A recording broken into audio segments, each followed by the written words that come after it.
Hello everyone. In this video, I will show you how to link your bank account to Cash App.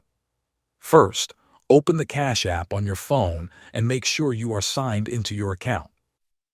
Once the app opens, look at the top right corner of the screen and tap on your profile icon. This will open your account settings menu.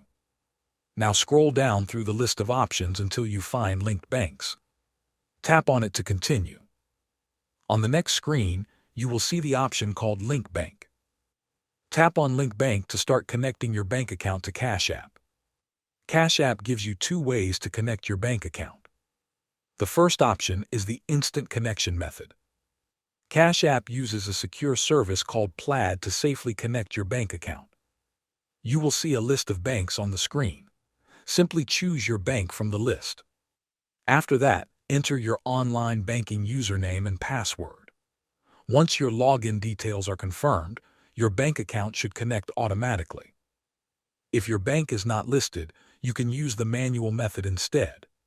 Tap on No Bank or Add manually. Cash App will then ask you to enter your routing number and account number.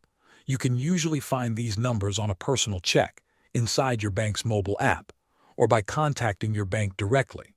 After entering your bank details, follow the remaining instructions shown on the screen. Once verification is complete, your bank account will be successfully linked to Cash App. Thanks for watching.